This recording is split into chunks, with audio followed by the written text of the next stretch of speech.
திமுகவுக்கு மாற்று அதிமுக, அதிமுகவுக்கு மாற்று திமுக 60 ஆண்டு காலமா தமிழ்நாட்டில் நடந்துகிட்டு இருக்கு மாறி மாறி. திமுகவுடைய வரலாறுலயே 2.0 இருந்ததே இல்லை. திமுக ஜெயிக்கும், அடுத்த தேர்தலில் திமுக வந்து தோத்துரும், அதிமுக வரும், அதிமுக இருக்கும், அடுத்தது அதிமுக வரும், மூன்றாவது முறையாக திமுக வரும். ஏன்னா 2 முறை அதிமுக அடுத்தடுத்து வந்திருக்கு. ஒருத்த நாட்டில் திமுக ஜெயிச்சதே கிடையாது, வைத்தியலிங்கம் தொடர்ந்து ஜெயிச்சுட்டே இருக்காரு. இப்ப கட்சி மாறி இருக்காரு, அவ்வளவுதான். இதே தானுங்க யாருக்கு நம்ம செங்கோட்டையனுக்கும் அப்படின்னா, செங்கோட்டையன் பிரச்சனை அது இல்ல. செங்கோட்டையன் அதிமுக வந்து விலகி திமுக சேர்ந்திருந்தாருன்னா அவருக்கும் வெற்றி வாய்ப்பு அங்க பிரகாசமா இருந்திருக்கும். வெற்றி பெறுவதற்கான சாத்தியம்ன்றத பாஜக தயவில், இவிஎம் தயவில், மிஷின் தயவில், திருட்டுத்தனத்தின் உதவியால், தேர்தல் கமிஷன் உதவியால் நீங்க குறுக்க வர்றதுக்கு முன்னாடி நான் சொல்லிடுறேன், இதெல்லாம் நடந்தால் நார்த் இந்தியாவில் என்ன ஒண்ணா நடக்குது இல்லையா, அதனுடைய அடுத்த பகுதியாக இங்க நடக்கலாம். திமுக விடாது.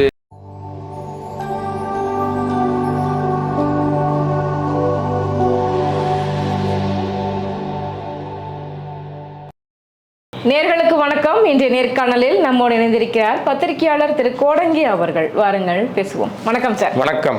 என்டிஏ கூட்டணி வந்து எடப்பாடி பழனிசாமி அவர்கள் கண்டிப்பா அவருடைய தலைமையில் தான் ஆட்சி அமையும் சொல்லிட்டு இன்னொரு கருத்து கணிப்புகள் வந்துட்டு வந்த வண்ணமே இருக்குது. ஸோ என்டிஏ கூட்டணியை பொறுத்த வரைக்கும் பாஜக வந்து அதில் இருக்காங்க அப்படின்னும் போது அதிமுக பாஜகவுக்கு இங்கே பெருமளவில் வரவேற்பு கிடையாது, அது ஒரு மதவாத கட்சி அப்படின்ற ஒரு முத்திரை இருக்கு. அப்படி இருந்தாலுமே எப்படி இபிஎஸ் அவர்கள் சிஎம் ஆக முடியும்? கண்டிப்பாக அவருக்கான வாய்ப்பு இருக்கு அப்படின்றது இது எப்படி பாக்குறீங்க சார்? இப்போ ஆக்சுவலா வந்து திமுகவுக்கு மாற்று அதிமுக, அதிமுகவுக்கு மாற்று திமுக 60 ஆண்டு காலமா தமிழ்நாட்டில் நடந்துகிட்டு இருக்கு மாறி மாறி. திமுகவுடைய வரலாறுலயே 2.0 இருந்ததே இல்லை. திமுக ஜெயிக்கும், அடுத்த தேர்தலில் திமுக வந்து தோத்துரும், அதிமுக வரும், அதிமுக இருக்கும், அடுத்தது அதிமுக வரும், மூன்றாவது முறையாக திமுக வரும். ஏன்னா 2 முறை அதிமுக அடுத்தடுத்து வந்திருக்கு. அதிமுக வரலாறுல பார்த்துருக்கிறோம், திமுக வரலாறு பார்க்கல. ஆனால் இப்போ எடப்பாடியை பொறுத்த வரைக்கும் எடப்பாடி கிட்ட கடந்த தேர்தலில் கூட இருந்தவர்கள் இல்லை. புதிதாக வந்திருக்கிறவர்கள் வாக்கு செல்வாக்கோடு இருக்கிறார்களானா இல்லை. ஏன்னா நீங்க வந்து ஓபிஎஸ் வந்து அவருக்கு ஓட்டு இருக்கா இல்லையான்னு தாண்டி அவருக்கு ஒரு செல்வாக்கு அவருடைய ஏரியால இருக்கு. அவர் பலாப்பழத்தில் நின்று 3 லட்சம் ஓட்டு வாங்கினார். அப்போ அந்த மக்கள், அவரை நம்பி இருக்கிற மக்கள் ஒரு கூட்டம் இருக்கு. போதாக்குறைக்கு சசிகலா களத்தில் இறங்கியிருக்காங்க. போன தேர்தலில் சசிகலா இல்லை, இந்த தேர்தலில் சசிகலா எடப்பாடிக்கு எதிராக இருக்காங்க. அவங்க சமூக வாக்குகள் அவங்களுக்கு ஒரு குறிப்பிட்ட வாக்கு கிடைக்கும். தினகரன் வந்து எடப்பாடியோடு இணைந்தாலும் அவர் பாஜகவோடு தான் கூட்டணியில் இருக்காரு, எடப்பாடியோடு இல்ல. நல்லா புரிஞ்சுக்கணும் நீங்க, புரியுதுங்களா? அந்த ட்ரெயின்ல தான் பயணம் பண்றாங்க, ஆனா அவர் வேற பெட்டியில இருக்காரு, இந்த பெட்டியில இல்ல அவரு. அப்ப அவர்கள் உள்ளடி வேலை தான் பார்த்திருப்பாங்க, ஓட்டு உண்மையாக போட்டிருக்க மாட்டாங்க. அதாவது தினகரன் இருக்கிற இடங்கள்ல தினகரன் கட்சிக்கு அதிமுக வேலை செஞ்சிருக்குமா? செஞ்சிருக்காது. அதே மாதிரி அதிமுக நிற்கிற இடத்துல தினகரன் வேலை செஞ்சிருப்பானா? செஞ்சிருக்க மாட்டார். இதை இன்னும் உங்களுக்கு தெளிவாக சொல்லணும்னா, உங்க பாணியில உங்களை சந்தோஷப்படுத்துறதா சொல்லணும்னா, காங்கிரஸ் வேலை நிக்கிற இடத்துல திமுக வேலை செஞ்சிருக்காது. திமுக நிக்கிற இடத்துல காங்கிரஸ்காரன் பெருசா, ஏன்னா காங்கிரஸ் ஓட்டே கிடையாது. இது ரொம்ப தெளிவா புரியுது எனக்கு. புரியுதுல்ல? உங்களை சந்தோஷப்படுத்தாங்க, அதனாலதான் சொல்றேன். நீங்க இதெல்லாம் இந்த உதாரணம் சொன்னா மகிழ்ச்சி அடைவீங்க. அதே மாதிரிதான் இங்க அந்த குழப்பம் இருக்குது இல்ல. யார் 2 பேருக்கும் பிரச்சனைனா கடைசி நாள் வரைக்கும் இந்த பிரச்சனை ஓடிக்கிட்டே இருந்துச்சு இல்ல. அதனால அதிமுகவை சேர்ந்த எடப்பாடி மிகப்பெரிய வெற்றி பெறுவார் என்பது நம்புவதற்கு தயாராக நம்ம யாருமே இல்லை. நான் இல்லை, நீங்க இருக்கீங்களான்னு தெரியாது. கடந்த தேர்தலை போல இந்த தேர்தலிலும் எடப்பாடி, ஓபிஎஸ், டிடிவி, இன்னும் இன்ன பிற அமைப்புகள் எல்லாமே ஒன்னா இருந்தா ஒருவேளை திமுகவை பீட் பண்ண வாய்ப்பு இருந்திருக்கலாம். ஏன்னா கடந்த முறை 66 இடங்களை அதிமுக வெற்றி பெற்றுச்சு. 35 இடங்களுக்கு மேல 2000 இருந்து 5000 வாக்குகள் வித்தியாசத்துல தோத்து போயிட்டாங்க. இந்த முறை அந்த வாக்குகளை பிரிக்கிற ஆட்கள் யாருன்னா, போன முறை டிடிவி தினகரனோ தேமுதிகலாம் தனியா நின்னாங்க, தனியாக அவங்க ஆளாளுக்கு ஒரு கட்சியில் சேர்ந்துட்டாங்க. தேமுதிக திமுக பக்கம் வந்துருச்சு, டிடிவி ஏடிஎம்கே பக்கம் வந்துட்டாரு. ஆக அங்க ஓட்டு வந்து சேருமானா, எடப்பாடி கிட்ட இருந்து செங்கோட்டையன் வெளியே போயிட்டாரு, இன்னொரு பக்கம் எடப்பாடி கிட்ட இருந்து ஓபிஎஸ் வெளியே போயிட்டாரு, மனோஜ் பாண்டியன் வெளியே போயிட்டாரு, ஒரத்தநாடுல இருந்து வைத்தியலிங்கம் வெளியே போயிட்டாரு. ஒரத்தநாடுல திமுக ஜெயிச்சதே கிடையாது, வைத்தியலிங்கம் தொடர்ந்து ஜெயிச்சுட்டே இருக்காரு. இப்ப கட்சி மாறி இருக்காரு, அவ்வளவுதான். இதே தானுங்க யாருக்கு நம்ம செங்கோட்டையனுக்கும் அப்படின்னா செங்கோட்டையன் பிரச்சனை அது இல்ல. செங்கோட்டையன் அதிமுக வந்து விலகி திமுக சேர்ந்திருந்தாருன்னா அவருக்கும் வெற்றி வாய்ப்பு அங்க பிரகாசமா இருந்திருக்கும். ஆனால் அவர் தாவேகா பக்கம் போயிட்டாரு. அங்க விசில் பிரச்சனை அவருக்கு இருக்குது. ஏன்னா திமுகவா அதிமுகன்னு வரும்போது செங்கோட்டையன் கிட்டே பல பேர் சொல்லியிருக்காங்க, வயசான பாட்டிகள் பெருசுகள் சொல்லிருக்கு, ராசா உனக்கு தான் ராசா ஓட்டு போடுவேன், ரெட்டையில குத்தாம யாருக்கு நான் போட போறேன் அப்படின்னு பிரச்சாரத்திலேயே சொன்னதாக வீடியோக்கள்லாம் வந்திருக்கு.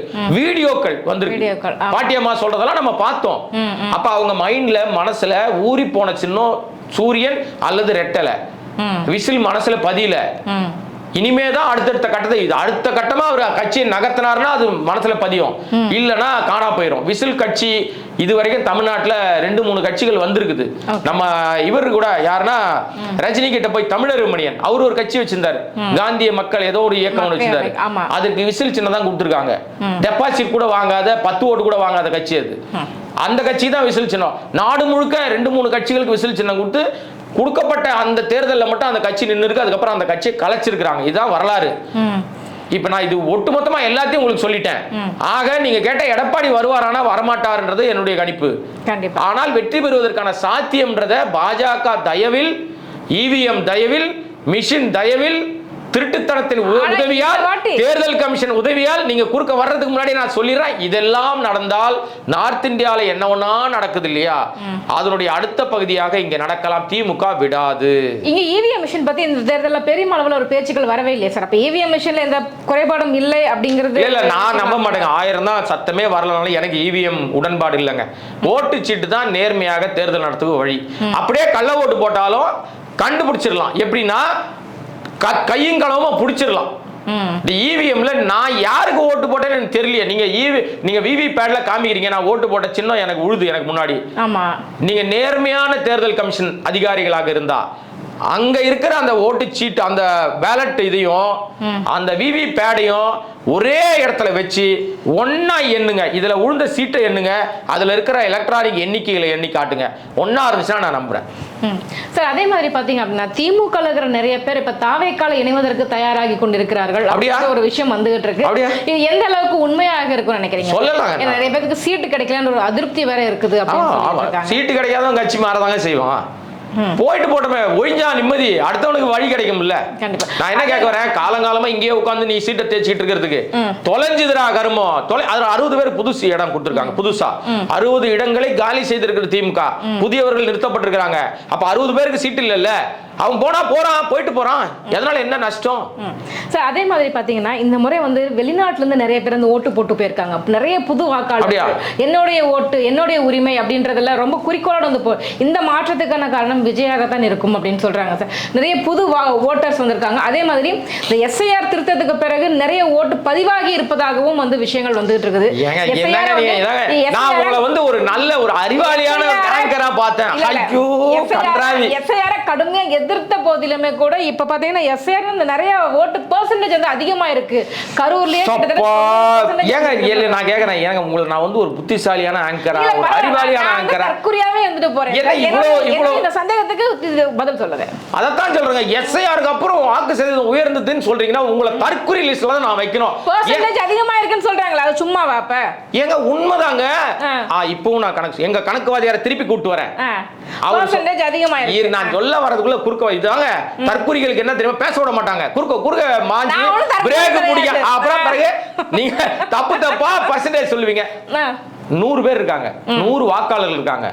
100 வாக்காளர்கள் இருக்கிற இடத்துல 70 பேர் ஓட்டு போடுறாங்க. அப்ப எவ்வளவு பர்சன்டேஜ்ங்க சொல்லுங்க? நீங்க தான் சொல்லுங்க. எனக்கு கணக்கு வாதியார் சொல்லி கொடுத்தது 70%. கணக்குல வைக்கிறதுல சரிங்க, 70%. சரிங்களா? 100 பேர் இருக்கிற இடத்துல 70 பேர் ஓட்டு போட்டா 70%. இப்ப 100 பேர் இருக்கிற வேண்டிய இடத்துல எஸ்ஐஆர் என்கிற ஒன்ன கொண்டாந்து இவன் செத்து போயிட்டான், இவன் ஊரை விட்டு போயிட்டான், இவன் வேலை நிமித்தமா வேற டிஸ்ட்ரிக்ட் போயிட்டான், இவன் ஆளே இல்ல, இவனை மாத்தணும், இது மாதிரி குழப்பம் இருக்கு, குளறுபடி இருக்கு, கள்ள ஓட்டுன்னு சொல்லி கிட்டத்தட்ட ஒரு 20 பேரை நீக்கிட்டாங்க. எஸ்ஐஆர் 20 பேரை நீக்கிடுச்சு. அப்ப ஓட்டு போடுகிறவர்கள் வந்து 80 பேரா குறைஞ்சிட்டாங்க. ரைட்டுங்களா? ஆமா தானங்க?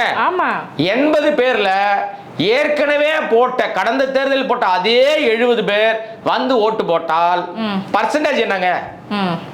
ஊனக்கூடாது. என்ன பர்சன்டேஜ்? 90% பர்சன்டேஜ். ஆமாவா? ஆமா ஆமா தானே? ஆமா 90%. ஏங்க 20 பேரை தூக்கிட்ட பிறகு வந்தா 90% வரும். ஓட்டு போட்டவன் எங்க இன்கிரீஸ் ஆனா? அதே 70 பேர் தானே ஓட்டு போட்டிருக்கான்.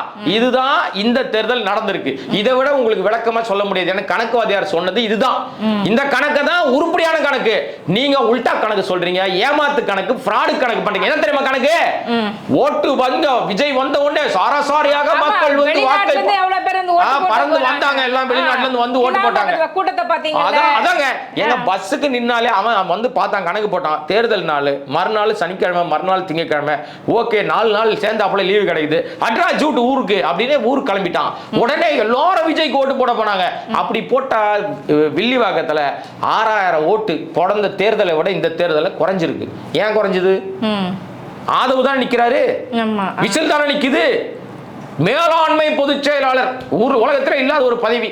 ஏன் உன் தொகுதியில 6000 ஓட்டு குறைஞ்சிச்சு? கொளத்தூர்ல 4000 ஓட்டு குறைஞ்சிச்சான். பல ஊர்களில் கடந்த தேர்தலில் போடப்பட்ட வாக்குகளை விட 6000, 2000, 4000, 3000 ஓட்டு குறைஞ்சிருக்கு. வாக்கு சதவீத எண்ணிக்கை உயர்ந்திருக்கிறது, வாக்கு பதிவு எண்ணிக்கை குறைந்திருக்கிறது. இந்த அடிப்படை புரிதல் இல்லாம ஒருத்தன் கத்திட்டே திரிறான். தவளை தன்வாயால கெடுன்ற மாதிரி கத்தி தெரியுது. நீ 4ஆம் தேதி வரையும் கத்தி கத்தி சந்தோஷப்படு ராஜா. நான் வேடிக்கை பார்க்கிறேன். என்ன பொறுத்த வரைக்கும் யார் ஆட்சிக்கு வந்தாலும் தப்பா இருந்தா தப்புன்னு சுட்டி காட்டுவேன், சரினா பாராட்டுவேன், என்னுடைய பாணி. ஆனால் எனக்கு தெரிந்த அறிவு கெட்டிய வகையில நான் இதுவரை பார்த்த அரசியல் அனுபவத்துல தாவேக்காக ஆட்சியை பிடிப்பதற்கான சாத்தியமே இல்லை, வெற்றி பெறுவதற்கான சாத்தியமே இல்லை, டெபாசிட் வாங்குவதற்கான சாத்தியமே இல்லை. கண்டிப்பா சார். எங்க கேள்விகளுக்கு ரொம்ப சிறப்பான பதில் சொன்னீங்க சார். நன்றி.